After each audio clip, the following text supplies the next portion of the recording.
After 7 years in America, Julian Mercer came home carrying a winter coat for his mother, a suitcase full of gifts, and 7 years of bank receipts that proved he had never stopped sending money.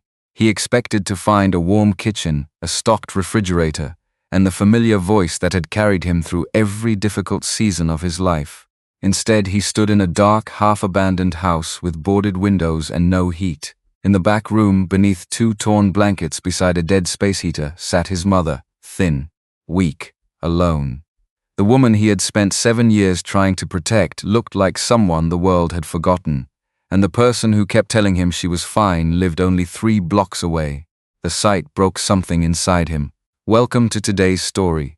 If you enjoy emotional drama and shocking twists, don't forget to like this video and subscribe for more unforgettable stories. And before we begin, let me know where you're watching from in the comments. 7 years earlier, Julian had left Cleveland believing distance could still be love. California had not been easy on him. He worked long shifts as a nursing assistant at a rehabilitation center outside Los Angeles.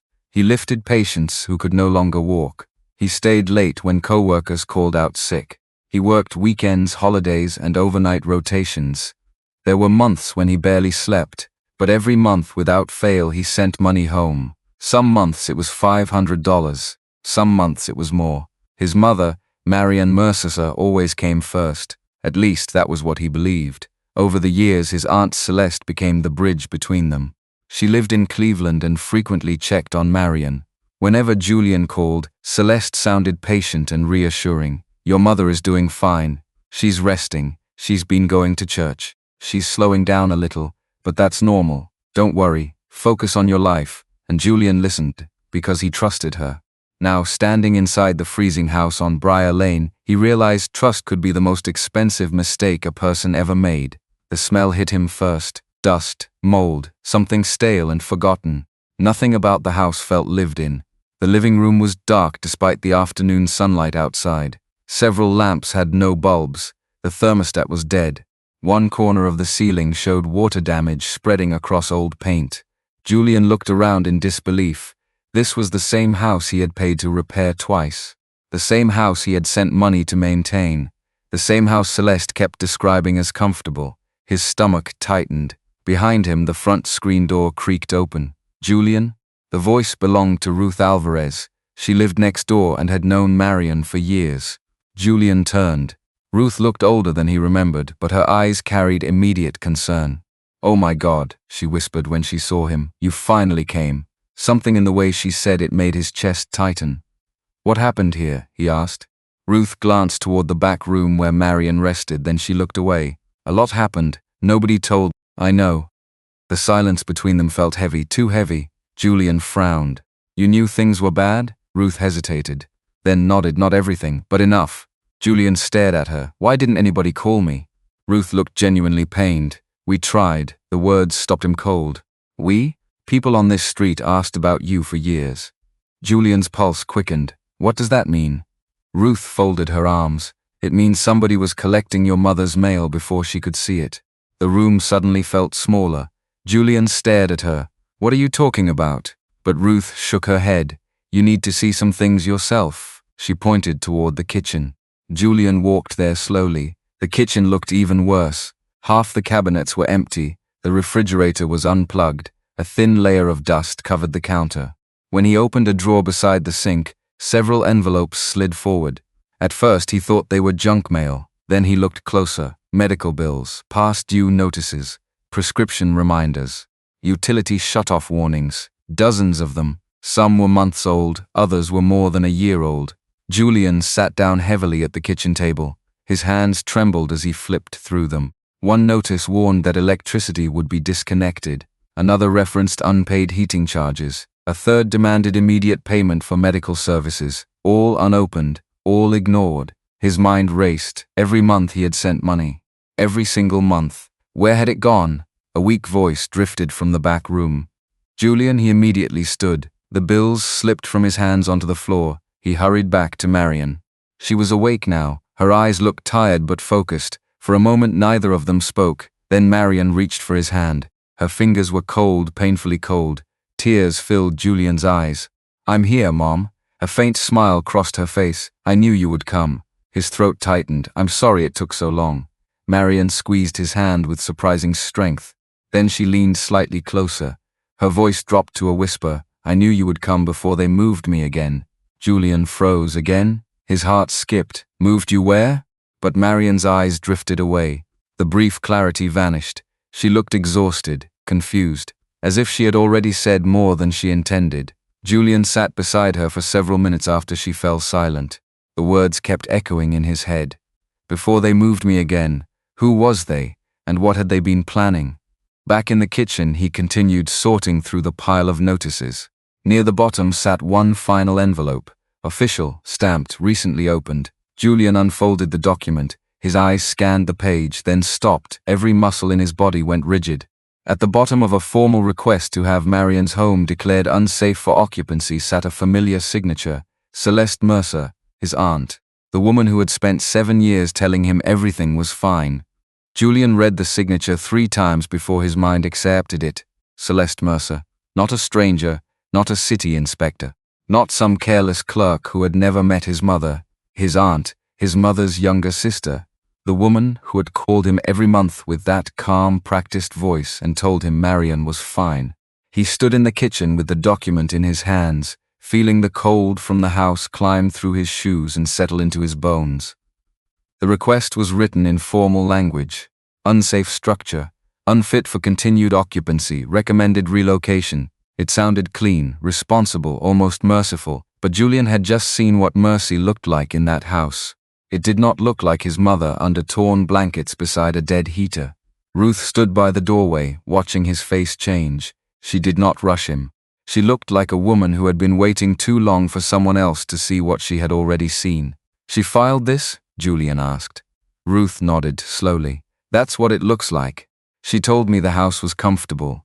Ruth's mouth tightened. Celeste told a lot of people a lot of things. Julian lowered the paper onto the table, but his fingers stayed on it, pressing down hard as if the document might try to disappear. For 7 years he had saved screenshots, transfer confirmations, receipts, every little note attached to every payment, for heat, for medication, for groceries, for roof repair. He had kept them because paperwork made him feel less helpless from 2,000 miles away.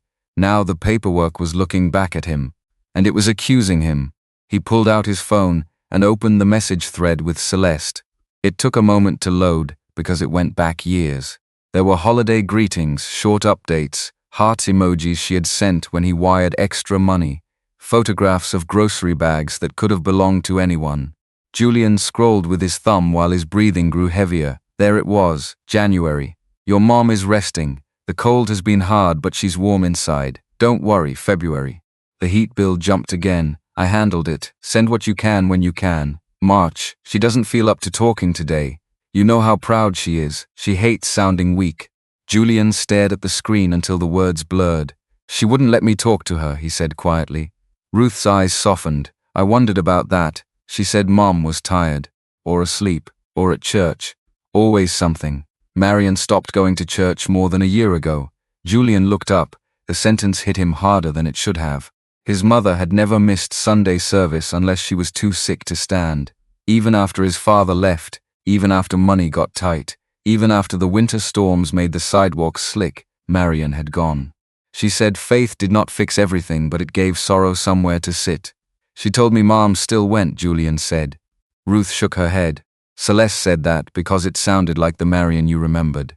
For a moment, neither of them spoke.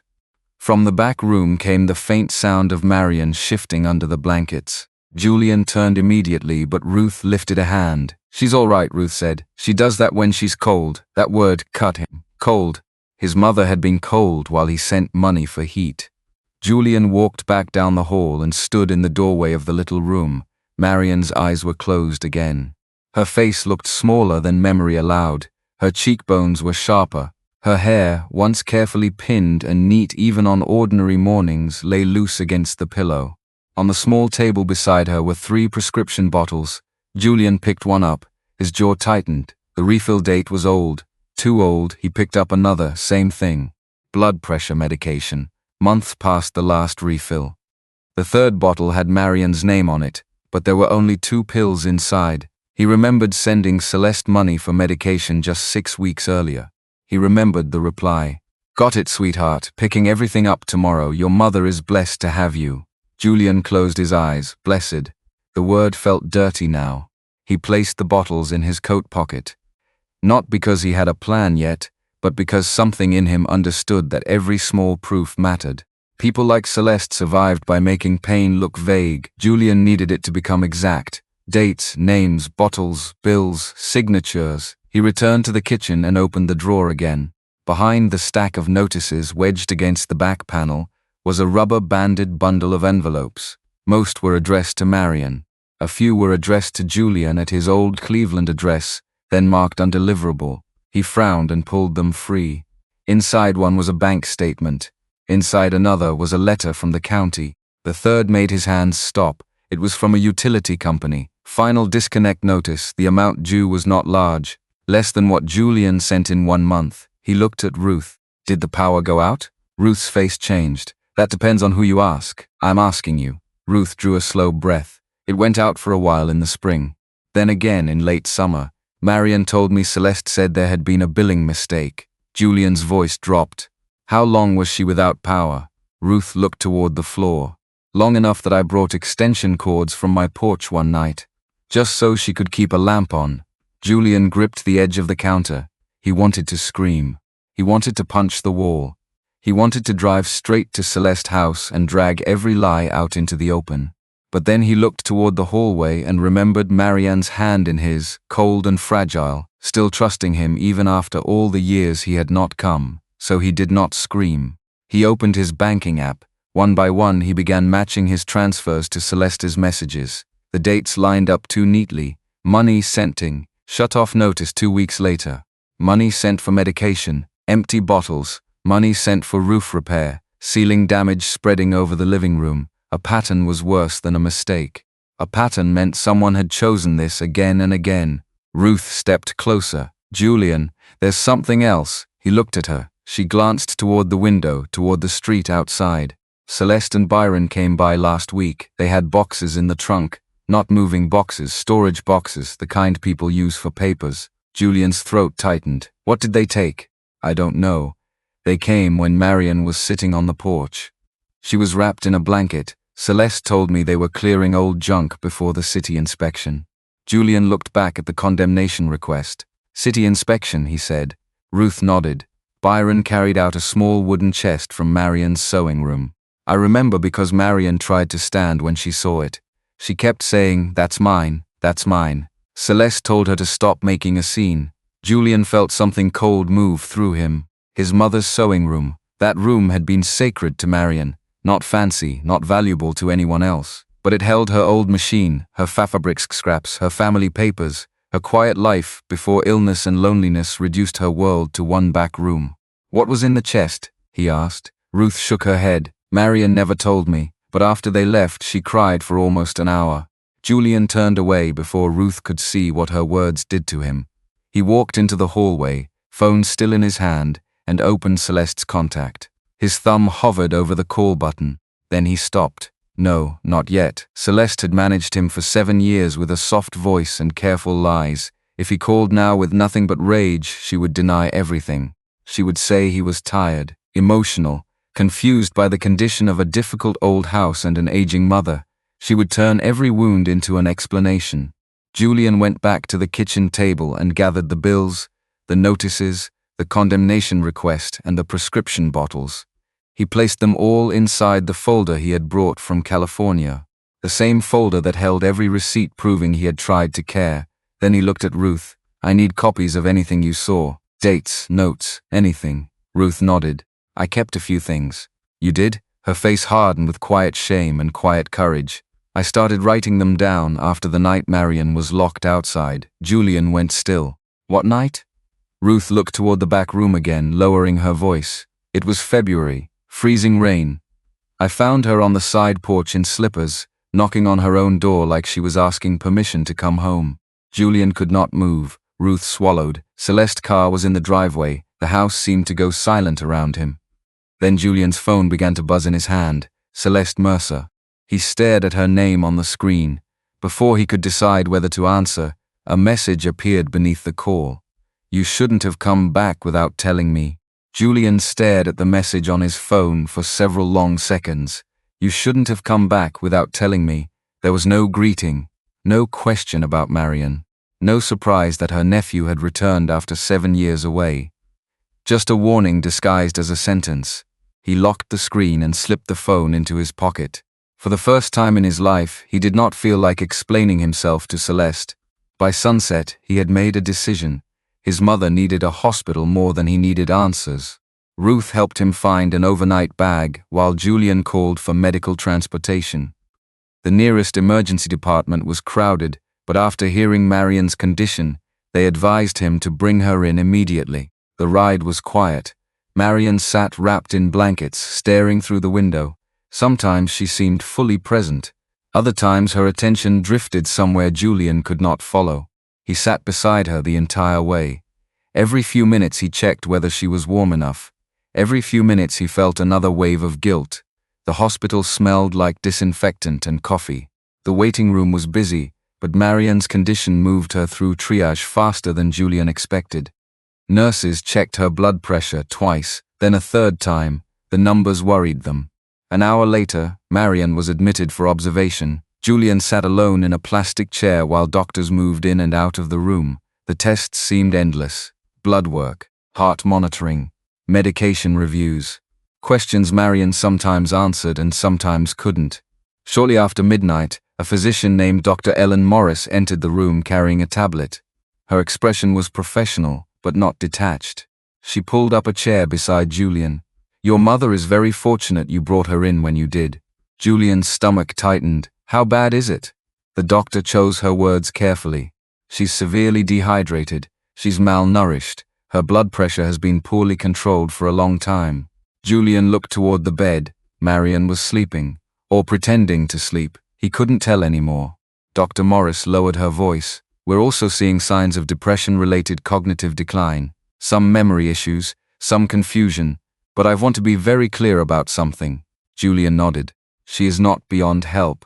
Something inside him loosened slightly. Can she recover? Some of this can improve significantly with treatment, nutrition, medication, and a stable environment. The doctor paused. "But neglect leaves marks. Not all of them are physical." Julian looked down at his hands. For years he had imagined his mother living quietly, reading, gardening, going to church, complaining about the weather, living an ordinary life. Instead, she had been surviving, and he had not seen it. The next morning brought another meeting, this time with a hospital social worker named Denise Carter. She entered carrying a folder and introduced herself with practiced kindness. Julian immediately liked her, not because she was warm, because she was direct. She reviewed Marian's condition, asked questions about living arrangements, and took careful notes. Then she asked how long Marian had been living alone. Julian hesitated. "I honestly don't know anymore." Denise looked up. "That's not an answer most family members give. It isn't a normal situation." "No," she agreed quietly. "It doesn't sound like one." Julian opened the folder he had brought from California. Inside were 7 years of records, transfer confirmations, bank statements, receipts, notes, everything. He spread them across the table. "I sent money every month." Denise stared at the stack. "Every month?" Without fail, she began reviewing the records. $500, $700, sometimes more, year after year. The silence that followed lasted a long time. Finally, she looked at him. "Where did the money go?" Julian laughed once. It wasn't humor. It was exhaustion. "That's exactly what I'm trying to find out." Later that afternoon, Marian seemed clearer. The fog that drifted across her thoughts had thinned. She was sitting up in bed when Julian entered with coffee. For a moment, she looked almost like herself again, tired, fragile, but present. "You're worrying too much," she told him. Julian nearly smiled. That sounded like his mother. "I learned from the best." A faint smile touched her lips, then disappeared. Silence settled between them. Marian looked toward the window. "You kept sending money. It wasn't a question." Julian froze. "Of course I did." Her eyes filled slowly. "Celeste said things were difficult." His chest tightened. "What things?" "She said California was expensive. She said you were struggling." Julian sat down. "Mom, she said you was trying your best but couldn't help much anymore." The words landed like stones. Julian looked away. For years he had worked overtime, skipped vacations, driven an old car long after he could afford a newer one, all because he believed his mother needed him, and somewhere during those years, somebody had convinced Marianne that none of it was happening. Tears slipped quietly down her face. "I didn't want to be a burden." Julian immediately reached for her hand. "You never were. I thought maybe you were embarrassed." He stared at her. "Embarrassed?" She nodded faintly. "People leave. It happens." The pain in those words almost broke him. Not because she believed them, because someone had spent years teaching her to. Julian sat beside her bed long after the conversation ended. Eventually Marianne fell asleep again. But one sentence stayed with him: people leave. Someone had made her believe that. Someone had benefited from it.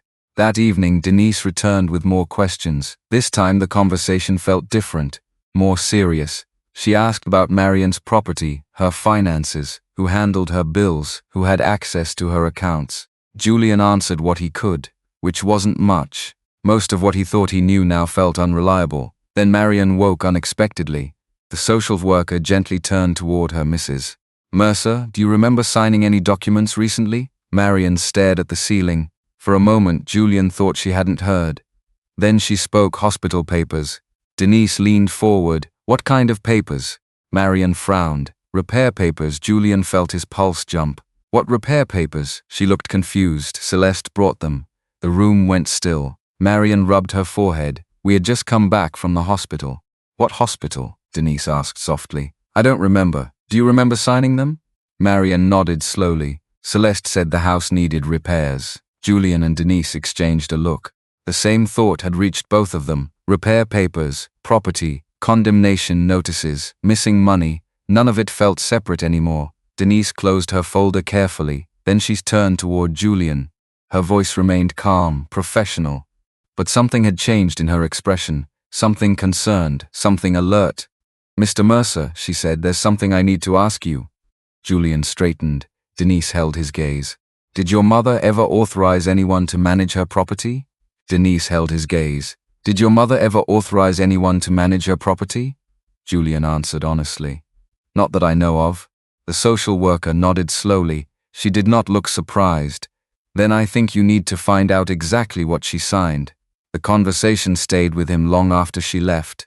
That night he sat beside Marianne's hospital bed while she slept. The monitors hummed quietly. Nurses moved through the hallway. The room felt safe in a way Briar Lane never had. For the first time in years, nobody could lock Marianne outside. Nobody could take her mail. Nobody could tell her son she was fine while she slowly disappeared. Julian watched her sleeping face and made a promise he never said out loud. He was done trusting verbal explanations. From now on, he wanted paper. The next morning, after Marianne finished breakfast, he drove back to the house. Ruth was waiting on her porch. She looked relieved to see him. "How is she?" "Better." The answer felt fragile, but it was true. Ruth nodded. "Good." Then she handed him a small notebook. The cover was worn. The pages were filled with dates, observations, times, weather conditions, everything. Julian opened it carefully. February 12th. Found Marianne sitting outside in freezing rain. March 3rd. No lights on again. May 21st. Celeste and Byron removed boxes from sewing room. The entries continued for nearly 2 years. His chest tightened. "You kept all this?" Ruth shrugged. "Somebody should have." Julian looked at her for a long moment. There were people connected by blood, and there were people connected by conscience. Sometimes they were not the same. He thanked her and crossed the street. The house felt different in daylight. Not less sad, more exposed. Every crack and stain seemed impossible to ignore now. He started with the sewing room. According to Ruth, that was where Byron had removed the wooden chest. The room sat near the rear of the house, smaller than he remembered. Dust covered almost everything. An old sewing machine stood against the wall beneath a window. Several empty shelves lined one side of the room. Someone had clearly searched through the space. Drawers stood slightly open. Boxes had been moved, folders were missing. Julian slowly walked around the room. Something about it bothered him, not the mess, the floor. One section near the sewing machine looked uneven. He crouched, pressed down. The board shifted slightly. His pulse jumped. He pulled harder. The board lifted. Beneath it sat a narrow hidden compartment. Julian froze. For several seconds he simply stared. Then he reached inside. The first thing he found was a large envelope wrapped in plastic, then another, then a small metal box. Carefully, he carried everything to the kitchen table. His hands were trembling, not from fear, from instinct. People hid things when they were afraid those things would be taken. Marian had hidden these. The first envelope contained property records, original deeds, tax documents, insurance paperwork, nothing immediately shocking. The second envelope was different. Inside were several letters, all addressed to him. His name appeared in Marian's handwriting. Julian Mercer. The dates stretched back years. Some were unopened, some were folded multiple times. The first letter was brief. Julian, I have been trying to reach you. Celeste says you're busy. I know work is difficult. Please call when you can, love. On the second felt heavier. Julian, I asked again about speaking to you. Celeste says you are working 2 jobs and cannot afford long calls. I do not want to trouble you. Love, Mom. He closed his eyes. The letters continued.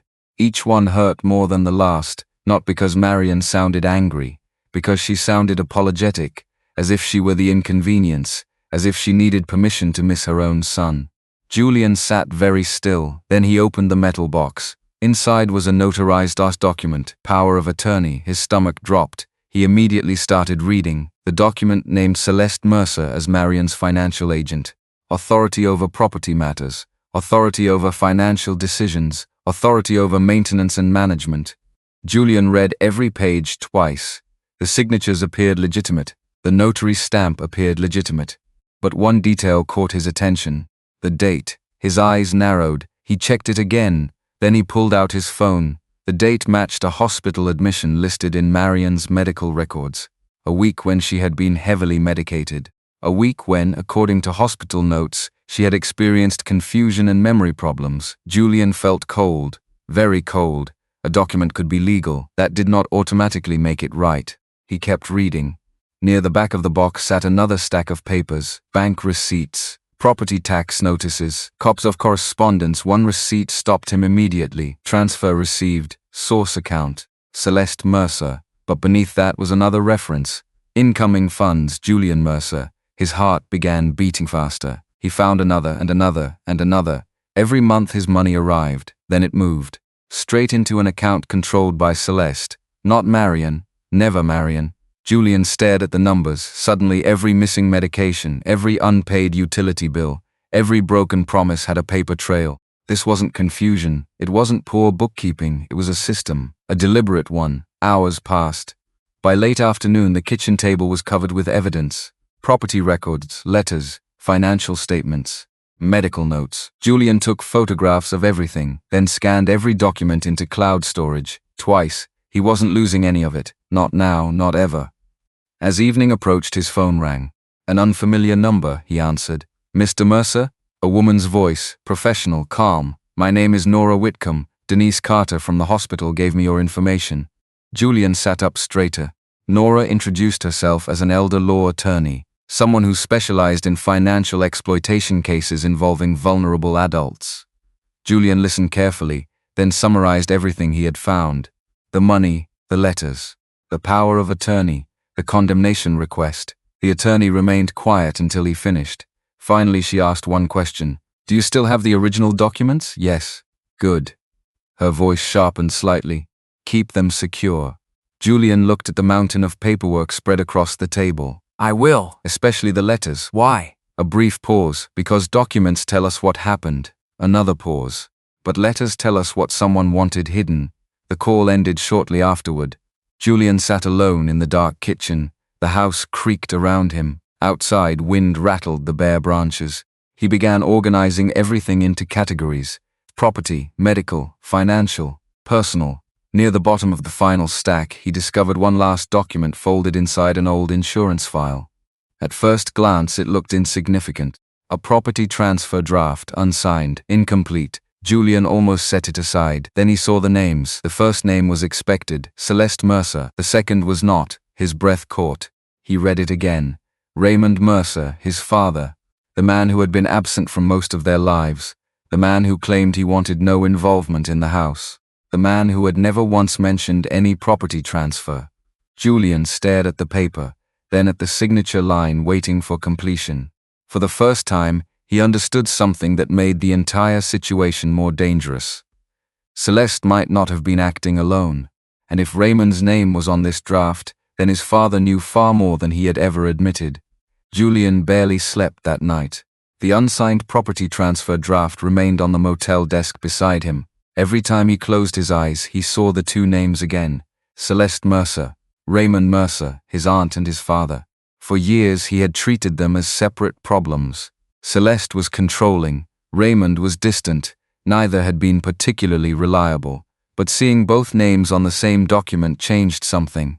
It suggested cooperation, or at least knowledge, and knowledge was its own form of guilt. The next morning he drove to the hospital before sunrise. Marian was awake. She sat by the window holding a paper cup of coffee in both hands.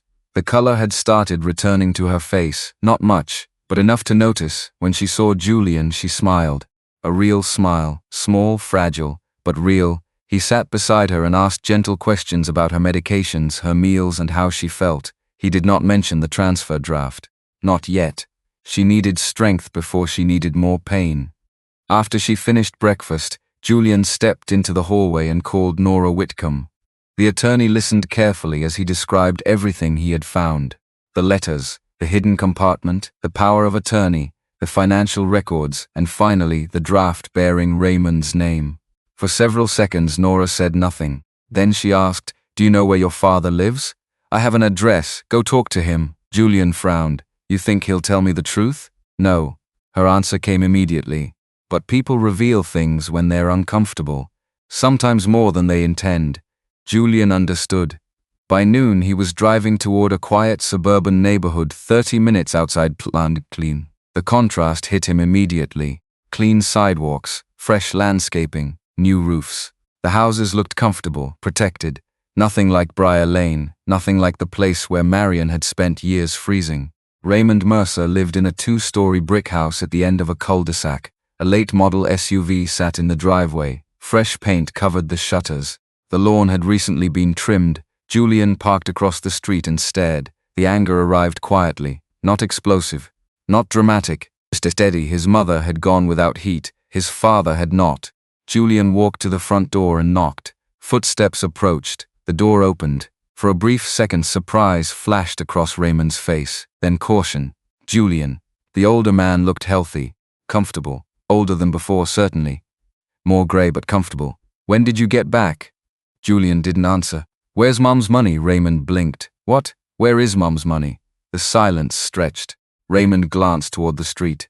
"Come inside." "No." "Julian, where is Mom's money?" His father exhaled slowly, the kind of breath people take when they realize a conversation will not go the way they hoped. Finally he stepped aside. "Fine, come in." The house smelled like fresh coffee and expensive candles. Julian hated that he noticed. He followed Raymond into a spotless kitchen. Granite countertops. Updated appliances. Everything functioning, everything maintained.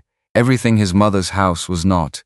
Raymond poured himself coffee. He did not offer any to Julian. Neither man seemed to notice. "What exactly are you accusing me of?" Raymond asked. Julian opened the folder. One by one he placed the documents on the table. Transfer records, medical bills, photographs of Marian's house, the condemnation request, then the draft. Raymond's expression changed the moment he saw it. There, a reaction, small, fast, but real. Julian's caught it. "You knew." Raymond looked away. "I knew Celeste was handling things. Julian's voice sharpened.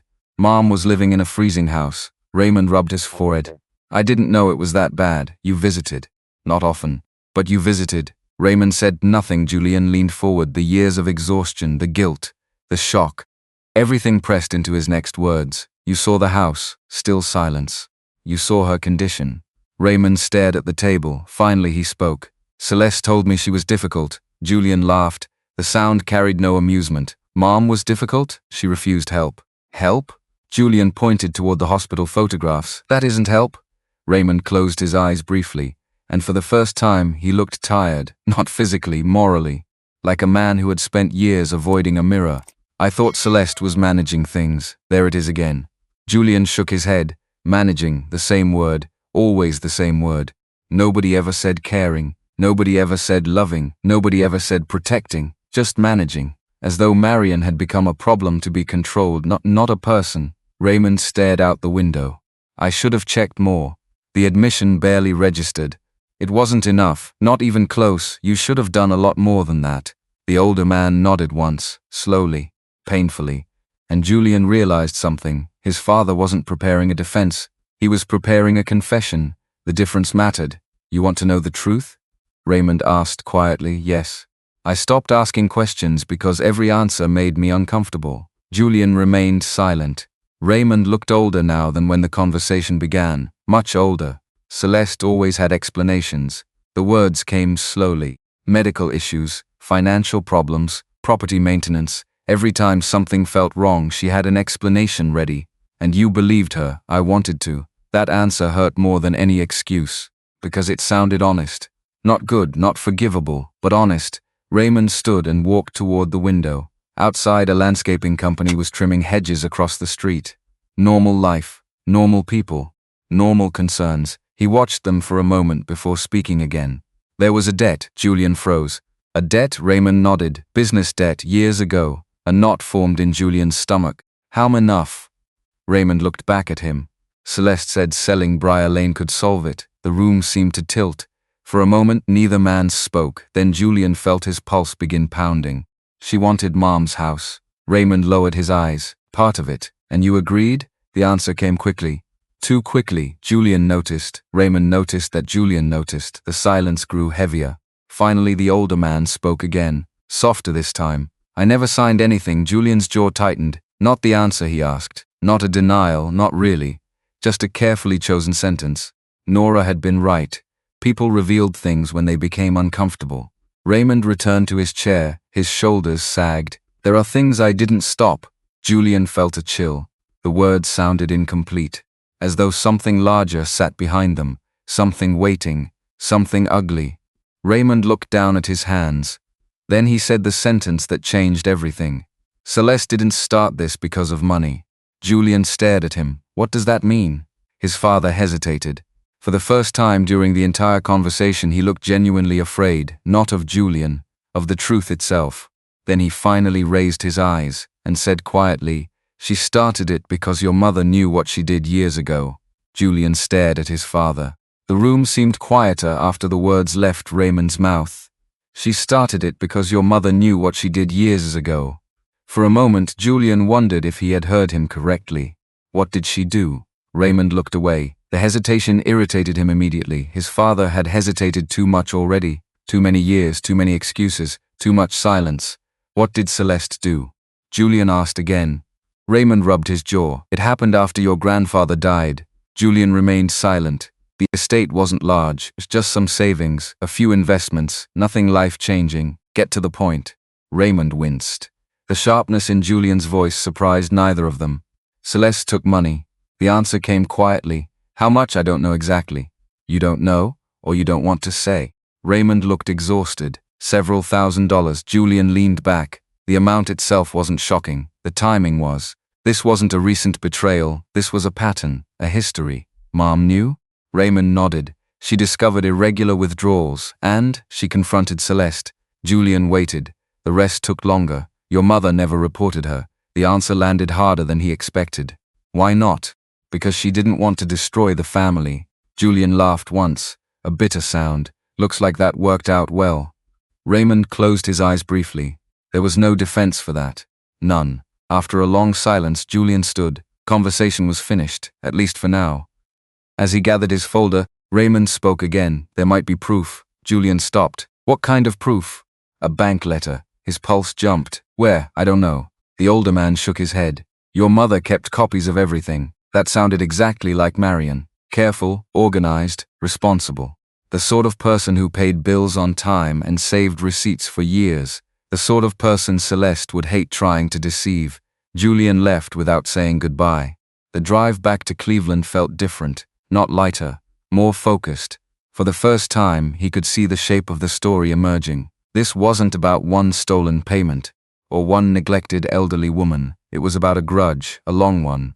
The next afternoon, Marion was stronger, not healthy, not yet, but stronger. She sat upright in bed and ate half her lunch without assistance. The nurses noticed, so did Julian. Recovery looked small when it happened day by day, but it was happening. After the meal, Nora Whitcomb arrived.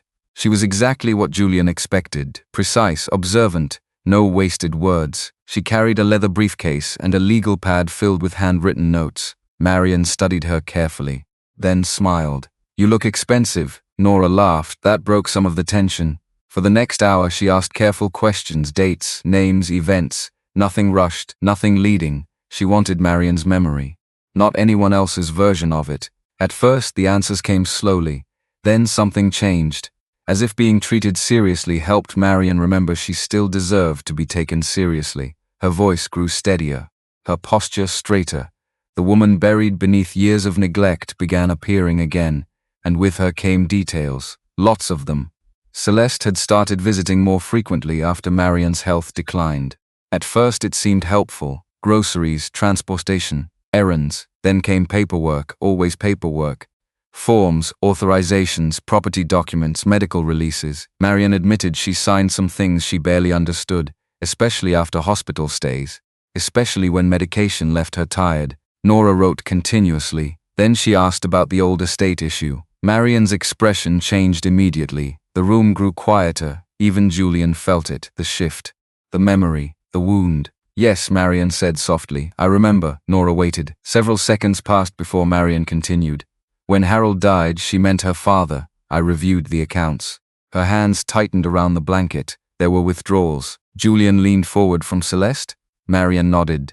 "She said she would repay it, and did she?" A sad smile appeared. "No." The answer contained decades of disappointment. Not just money, character, trust, family, everything. "Why didn't you report it?" Nora asked. The question was gentle. Marian looked toward the window. For a long time she didn't answer. Finally she spoke. "Because I thought protecting the family was more important." Silence followed. Nobody challenged her. Nobody needed to. The consequences were sitting all around them. Eventually Nora asked another question. "Did you keep any records?" This time Marian looked directly at Julian. Something flickered in her eyes, recognition, memory, determination. "I think so."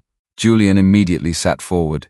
"You think?" Marian frowned, trying to reach something, not physically, mentally. Like someone searching through a crowded attic. There was a letter. Nora stopped writing. A letter from whom? The bank. Julian's heart started beating faster. The same letter Raymond had mentioned, the same proof. Marian closed her eyes, concentrating. "I kept it." "Where?" Julian asked. Another pause, longer this time.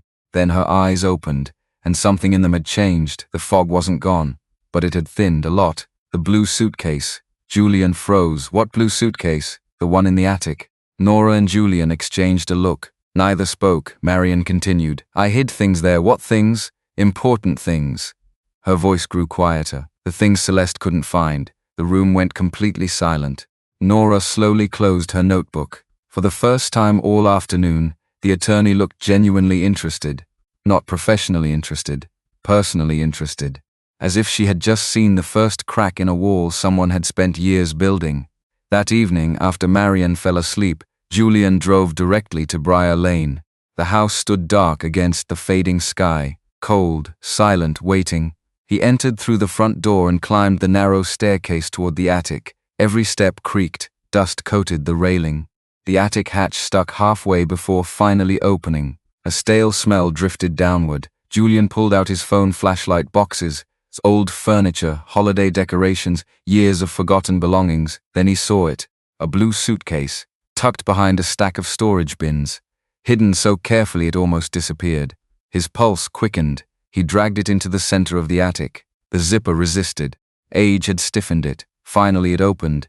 Inside were folders, letters, tax records, bank statements, exactly the sort of things Marian would protect. Julian began sorting through them carefully. Then he stopped. At the very bottom sat a sealed envelope. Different from everything else, older. Thicker across the front in Marian's handwriting were 6 words. "Open only if Celeste tries." Julian stared at the envelope. For several seconds he forgot to breathe. Julian sat cross-legged on the dusty attic floor, staring at the envelope in his hands. "Open only if Celeste tries." The handwriting was unmistakably Marian's. Careful, neat, deliberate. She had written those words years ago, long before the hospital, long before the freezing house, long before anyone admitted something was terribly wrong, which meant one thing. His mother had been worried about Celeste for a very long time. Julian carefully opened the envelope. Inside were 3 documents. Nothing more, no dramatic confession, no handwritten accusation, just paper. But after the last few days he had learned that paper could destroy lives. The first document was a copy of a bank investigation notice. Julian immediately recognized the logo. A regional bank no longer operating under that name. The letter was nearly 15 years old. His pulse quickened as he began reading. The bank had reviewed unauthorized withdrawals from an estate account following the death of Harold Benson, Marion's father. The account had been temporarily frozen. Several transactions were listed, each one unauthorized, each one linked to a signature discrepancy. Julian read every line twice, then a third time. The letter never directly accused Celeste, but it didn't need to. A second attachment did that. A written response from the bank's fraud department. The investigator's notes referenced interviews with family members. One name appeared repeatedly, Celeste Mercer. Julian sat back slowly. His mother hadn't imagined anything. The fraud had been real, documented, investigated. The second paper was a handwritten statement from Marion, dated only weeks after the investigation. The words felt painfully familiar. Marion explained that she did not wish to pursue criminal charges. She believed family reconciliation remained possible. She requested the matter remain private. Julian closed his eyes. Even then, even after being betrayed, his mother had protected Celeste. The third document was shorter. A photocopy of a cashier's check, partial repayment, not the full amount, not even close, but enough to confirm the story. Enough to prove someone had taken money. Enough to explain why Celeste might fear Marion's memory. Julian carefully returned everything to the envelope. His phone was already in his hand before he consciously decided to call Nora. She answered on the second ring. "Tell me you found something." "I found proof." Silence. Then Nora asked him to read every document aloud. When he finished, she remained quiet for several seconds. "This changes things." Julian looked around the attic. "How?" "Motive." Her answer came immediately. "We already had financial exploitation, neglect, property issues." She paused. "Now we have a documented reason for Celeste to view Marion as a threat." Julian understood. The past wasn't separate from the present. The past had become the present. The next day, Nora visited Marion again. This meeting felt different. Less investigative. More personal. Marion's recovery continued slowly. Some moments remained foggy, others were startlingly clear. Today happened to be one of the clear days. Nora sat beside her bed while Julian listened. "When did you first become afraid of Celeste?" the attorney asked. Marion looked surprised. Not offended, just surprised, as though nobody had ever asked the question directly. She thought carefully, then answered. "When she stopped seeing me as her sister." Neither Julian nor Nora interrupted. Marion looked toward the hospital window. "People think greed begins with money." A faint smile crossed her face. "Sometimes it begins with resentment." The room grew quiet. For the next 30 minutes, Marion spoke more openly than she had since Julian returned. She described years of tension. Not dramatic arguments, not screaming matches. Something slower, more poisonous. Comparison, jealousy, competition. Celeste always believed Marion had been favored by their father, always believed life came easier for her, always believed she deserved more. When the estate issue happened, that resentment hardened. Marion thought the apology had ended it. Now she understood it had only buried it. Nora listened carefully. Every word mattered, not because it proved a crime, because it explained behavior. Behavior juries understood. Behavior judges noticed. Behavior families spent years pretending not to see. Later that afternoon, after Nora left, Marion surprised Julian. "There's something else." He immediately looked up. "What?" Her expression shifted, uneasy, not confused. The difference mattered. Celeste wasn't the only one. Julian felt his stomach tighten. The sentence sounded familiar, too familiar. Raymond, the property draft, the debt, the silence. "What do you mean?" Marion stared at the blanket in her lap. For several moments she said nothing.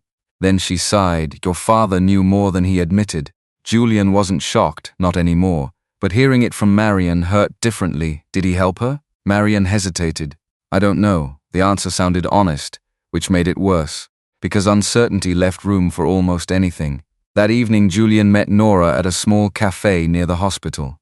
He handed over copies of everything: the fraud documents, the estate records, the letters, the transfer logs. Nora organized them carefully, methodically, the way surgeons prepared instruments before an operation. When she finished, she looked up. "We need one more thing." Julian frowned.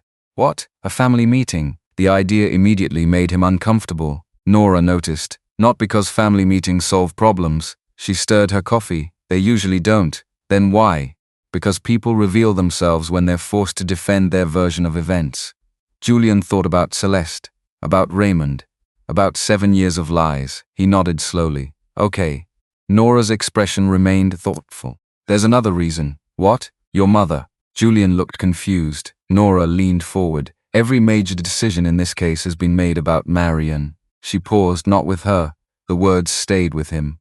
Long after the meeting ended, long after he returned to the hospital, long after he sat beside Marian's bed while she slept. For years, people had treated her like paperwork, like a burden, like a problem to manage, not a person, not anymore. The following morning, Julian arrived at the hospital carrying breakfast. He expected to find Marian reading or resting. Instead, she was sitting upright in bed holding something in her hands. An old photograph. Julian stopped. The picture looked worn, folded repeatedly, handled often. Marian stared at it with unusual intensity. When she noticed him, she motioned him closer. "What is it?" he asked. She handed him the photograph. Julian looked down.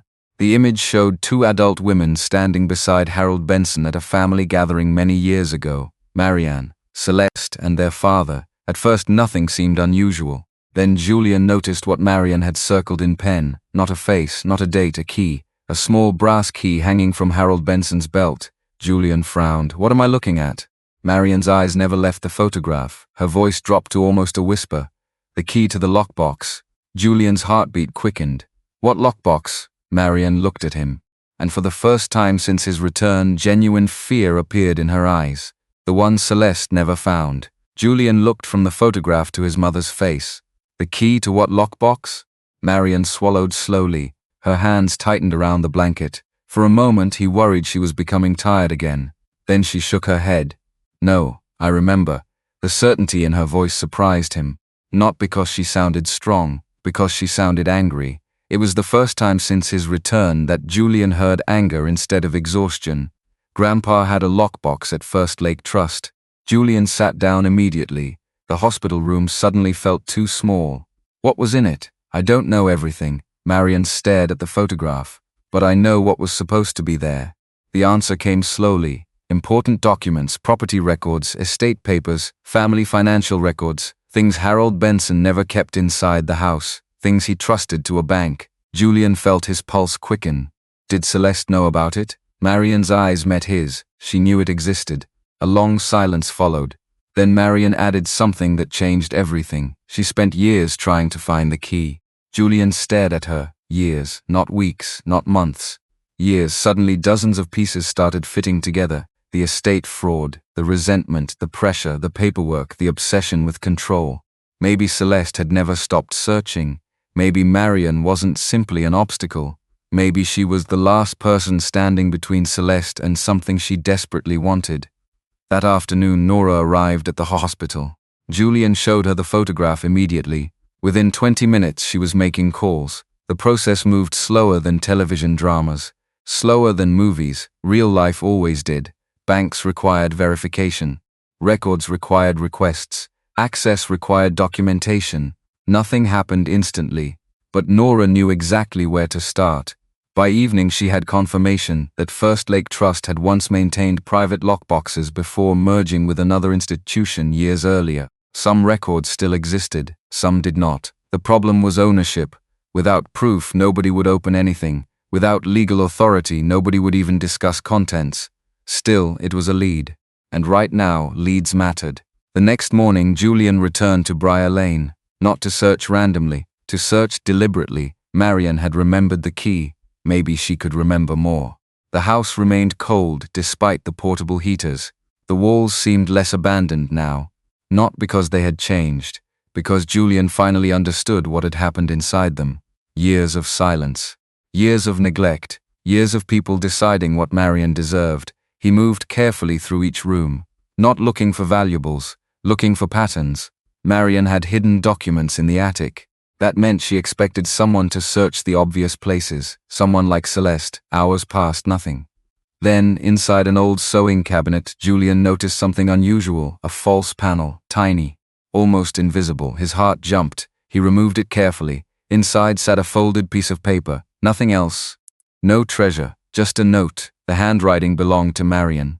If you're reading this, it means she never stopped looking. Julian froze. Not looking, looking, present tense. Not looked, not searched, looking. As if Marian had expected the hunt to continue indefinitely. Below the sentence was another line. Trust the church records. Nothing more. Julian immediately photographed the note, then called Nora. An hour later they sat together at a diner reviewing possibilities. Church records? Julian asked. Nora stirred her coffee thoughtfully. It could mean almost anything: membership documents, financial records, estate witnesses, storage records, safety deposit authorizations. There were dozens of possibilities. But something bothered Julian. If Celeste spent years searching for the key, why never ask directly? Nora laughed softly. Because asking reveals what you want. That answer stayed with him. People hiding motives rarely asked direct questions. They circled, manipulated, waited. The same way Celeste had waited. The same way she had positioned herself around Marian's life. Not close enough to help, just close enough to control.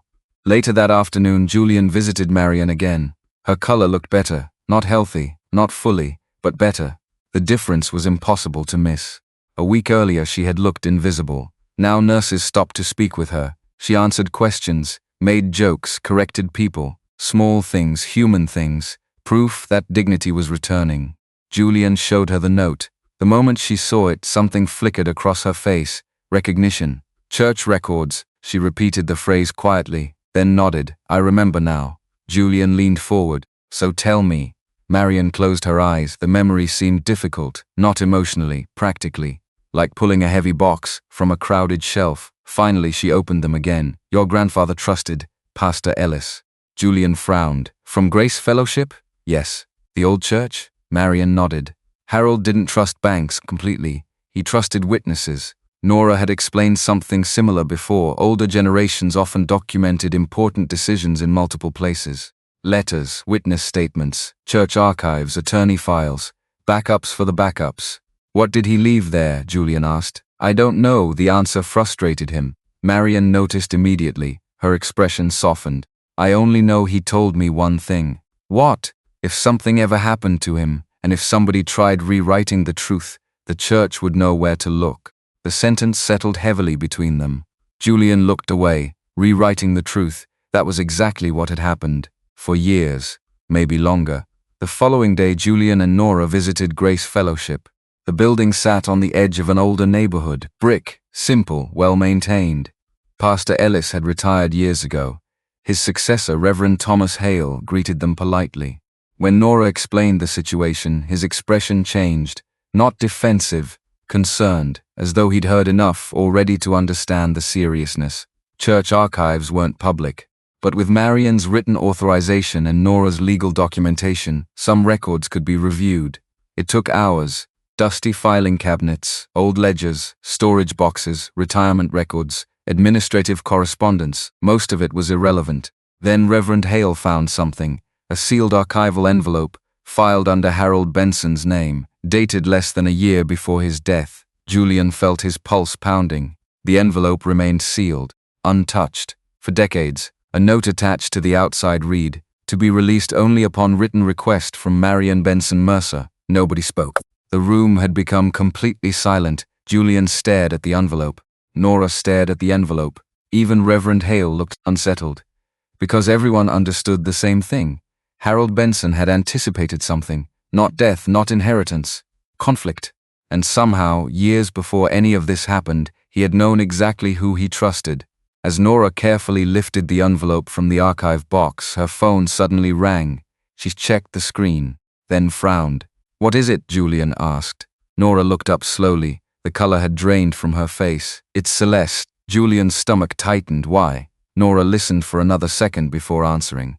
Because she just found out we're looking for something. The family meeting took place 3 weeks later in the fellowship hall at Grace Fellowship Church. Julian had chosen the location carefully. Not Celeste's house, not Marian's, neutral ground, a place where nobody could hide behind ownership. The sealed envelope from the church archives sat on the table in front of Nora Whitcomb. So did the fraud documents, the transfer records, the hospital reports, the photographs of Marian's house. Years of silence reduced to paper. Celeste arrived dressed perfectly, grey blazer, pearl earrings, calm expression, the image of a respectable woman. For a few minutes she almost seemed confident.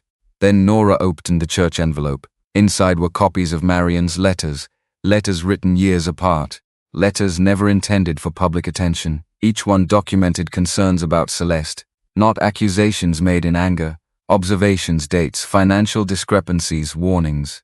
One letter contained a copy of the original bank warning tied to the estate investigation. Another described Marian's fear that Celeste would eventually try to take control of her property. The room became very quiet, no dramatic shouting followed, no movie scene, just silence, the heavy kind, the kind that arrives when people stop being able to pretend. Celeste's composure cracked first. Not completely, but enough. She looked around the room as if searching for someone willing to rescue her version of events. Nobody did. Not Raymond, not the church elders, not even the relatives who once defended her. Finally she spoke. "I was tired of watching everything go to Marian." Her voice shook, not with regret, with exhaustion. Years of resentment spilling out. Everyone always chose her. Marian listened without interrupting. Celeste kept talking, about favoritism, about old grudges, about feeling invisible. Some of the pain sounded real. That was what made it sad. Real pain had slowly turned into real cruelty, and somewhere along the way, Celeste stopped seeing Marian as a sister. She started seeing her as a rival. When she finished, nobody applauded her honesty. Nobody comforted her, because explanation was not the same thing as justification. Nora calmly reviewed the evidence, the misused funds, the property documents, the years of financial control, the neglect, the witnesses, the mediation agreement already being prepared. Celeste would surrender all claims connected to Marian's property. She would repay misappropriated funds under legal supervision. Adult Protective Services would maintain oversight regarding any future contact related to finances. Nothing dramatic, nothing theatrical, just consequences, the kind that lasted. Then Raymond stood. Nobody expected him to, least of all Julian. The older man looked smaller than he once had. Not physically, morally. He turned toward Marian. For several seconds he couldn't find words. When they finally came, they sounded painfully inadequate. "I should have stopped it."